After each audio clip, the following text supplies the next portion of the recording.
It's Scottish Day, apparently. What's going on, Squirrel Squad? It's your boy the Squirrel, and we're doing another Scottish reaction. This is top 10 amazing facts about Scotland. So I am going to watch this video. I did 25 unique and interesting things about Scotland like a year or over a year ago. It's been a long time.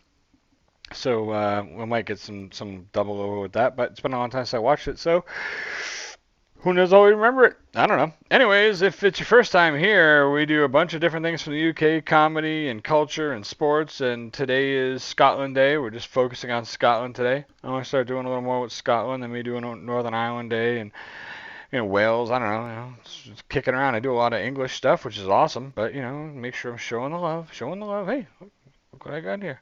It's love. Look, I got some love for you. See? That's actually a coaster I got from Captain Bapton. What's up, buddy? All right, here we go. If you've never been here before, I'm out of my mind. They call me the Squirrel. You should subscribe. Here we go.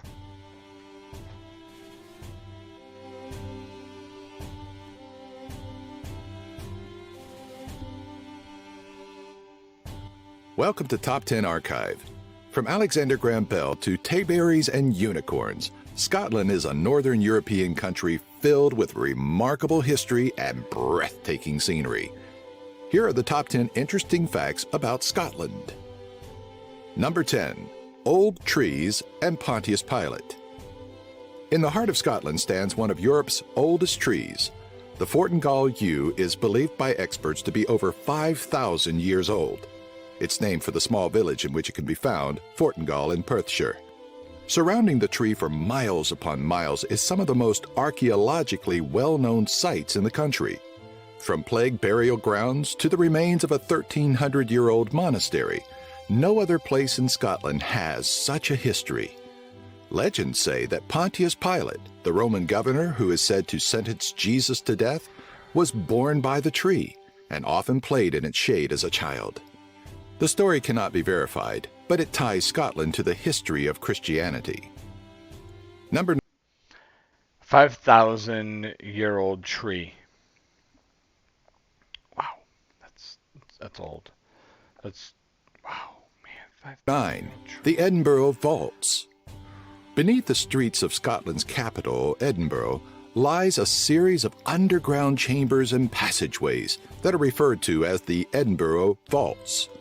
The vaults were not the city before streets were raised or tunnels to transport illicit goods, as is so commonly misconceived, but rather connecting cellars that were once used for legitimate businesses. As time passed, everything from underground pubs to illegal tenement houses for poor immigrants were erected. Today, the vaults are thought to be one of Edinburgh's many haunted locations due to a string of murders that took place in the area. Stories of human remains, including entire dead bodies, being sold in the Edinburgh vaults began to pop up after public executions were performed and the bodies were stowed away. I just want to point out real quick, I'm big on this is the way my mind goes when I see something like this. This is underground voltage that connected basements together for businesses. But look at this brickwork. How old is this? I mean, look at this brickwork. The brick shelves built in. It's impressive that not only did they have the technology to do this before big excavation equipment, but the work is amazing. Unless this is more modern than I think, but it sounds like it's really old. I don't know. Either way, it's pretty impressive that they built this with the arched ceilings out of bricks underground. Number 8. Scottish cuisine. Out of all the different countries that we've covered on Top 10 Archive so far, the Scottish are probably the best known for their abundance of national dishes. So the next time you decide to poke fun at a Scotsman for his cooking, remember he'll probably take offense to it and rough you up a bit, while wearing a kilt.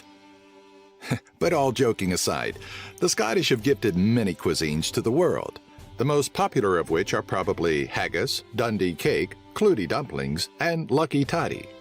The Scots are also Oh, I know haggis. I don't know. That's all I know. The other ones, I'm not going to remember those names to look them up later. Jeez. But I love haggis. That was so good. Oh, man. responsible for patenting the Tayberry, when Lucky Scotsman Patties. Derek L. Jennings of Dundee crossed a blackberry and red raspberry in 1979. Number 7.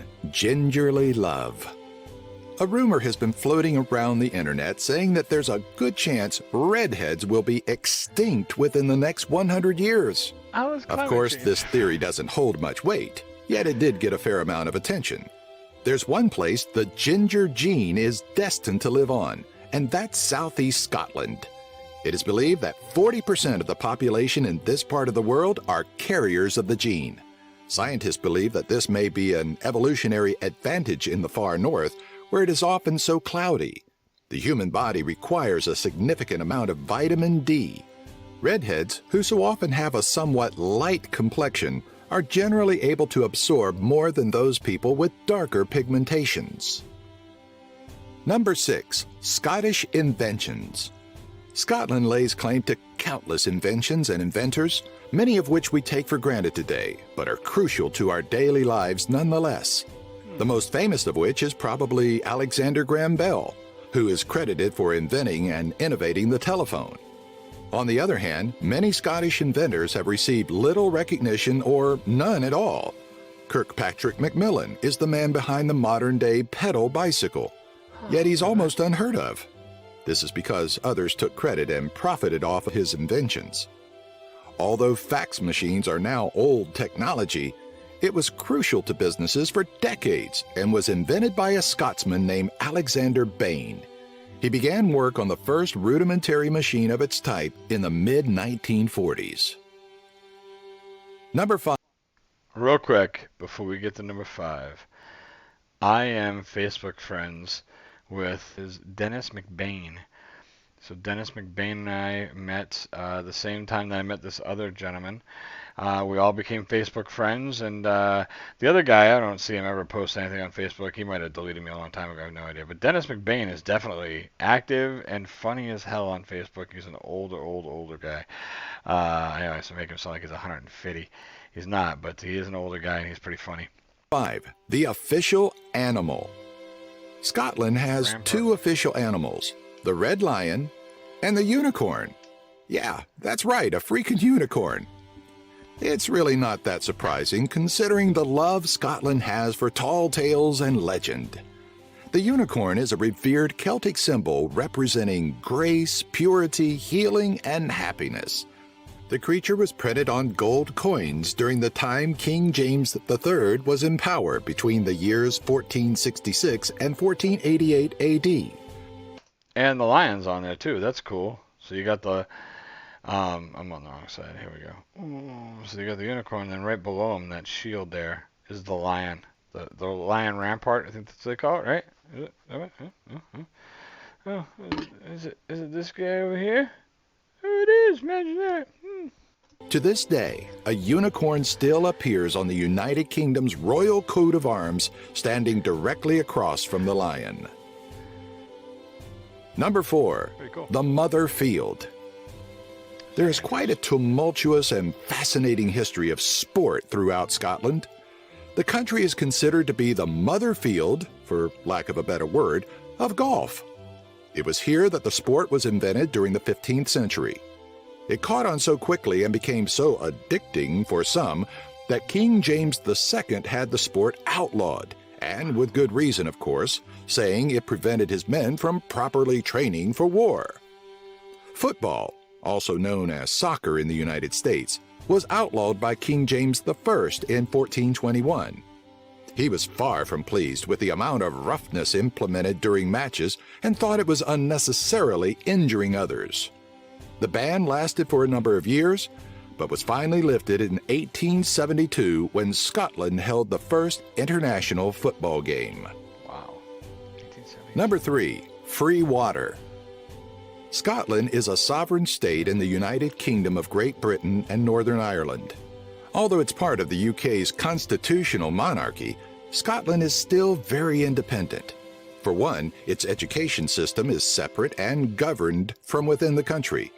Scotland offers free water to its citizens, although oil and forms of nuclear energy are governed by the UK. A very interesting aspect to Scotland's healthcare system is that the country provides free prescription drugs to those in need. This is something few other countries are capable of doing. Much of the police force and judicial system are also different to that of the UK. Really? Number 2, the Vikings. The Norse have had a lasting effect on Scottish culture. During the 11th century, they conquered many of Scotland's smaller islands before taking on the main British Isle. While the stereotypical Viking is pictured as being ruthless and bloody, the real Vikings were much different. Family life was very important to these men, and they took their wives with them as soon as new land had been successfully conquered. Scotland was a vital part of the Vikings' main trade route, which expanded all the way from Newfoundland to Baghdad. During these times, Scotland truly was a dark and hostile place to travel through. Number 1, the Loch Ness Monster. The first ever recorded sighting of the elusive... I was thinking, man, this is all new stuff. I can't, this is great. And then I was like, oh yeah, you can't, I mean, seriously, this is probably, as an American, this is one of the biggest things besides kilts, I think, that Scotland's known for. Loch Ness Monster occurred in 565 AD when a water beast allegedly attacked one of St. Columba's followers in the loch. To date, there are over 3,000 recorded sightings of the monster, which started to first consistently flow around the mid-1930s. It is said to be at least 40 feet long and to have an abnormally long giraffe-like neck. For the first time since 1925, no confirmed sightings have been noted in the past few years. This leads skeptics and other theorists to wonder, has Nessie finally expired? At this time, there is no answer for such a complex question. Didn't he say 1565 AD? I mean, by now. Whatever the case, right? Loch Ness will remain one of Scotland's most infamous tourist attractions because of the legend and allure that encompasses the landscape. Well, that was pretty cool. I thought that was pretty nice. I'll put a link to the channel below so you guys can subscribe. If you want to. And you can check them out. And I thought that was really neat. I enjoyed it. Some good stuff in there. I learned. As long as I'm learning, I'm happy. A lot of things in there that I learned about. The foods. I never heard of any of those foods except for the haggis. The golf course thing. The golf course thing is funny because I disc golf. I like to go disc golf, like frisbee golf, whatever, you know. And we went to a place in Clearwater, Florida called St. Andrews. It's a St. Andrews golf course. So they put disc golf course next to the holes. So there was disc golf course on the golf course. It was really neat. And you can get a golf cart. So we actually played disc golf and rode around a golf cart. It's pretty cool. So I was telling some folks at the pub, because I was tending bar at the time, that I went and played St. Andrews. And they're like, oh man, you played St. Andrews? I was like, yeah. They're like, when did you play that? I was like, Saturday. They're like, you were here Friday. You were here Saturday night. I was like, yeah. They're like, how the hell did you play St. Andrews? I was like, well, we drove up, we played, and drove back. They're like, what were we talking about? And then I told them what it was. They're like, oh, you idiot. I guess I am. I didn't know. That's how I found out that St. Andrews was in Scotland. Hey, I hope you guys had a great time. I hope you enjoyed it. I hope you enjoyed my little Scottish tribute today. These Scottish videos I'm putting out today. I hope you guys are well. I hope you're all good. It's nice. It's nice to make these videos and be able to connect with you guys here because everything's been really hectic lately and I'm so busy that I'm trying to answer comments when I can and I've been real busy with it. So please be patient with me. I think I'm going to do a live stream soon. I just want to get on and chat with you guys. I love doing that. So maybe this weekend or next weekend we'll do that. So but I gotta go. You know how it is. At the end of the video, I gotta go, right? See, I gotta go. It's not bullshit. I gotta go. Right? Oh, no, I'm saying goodbye. No, I am. Yeah. All right, I gotta go. I'll see you guys. Be good, huh? Scroll up.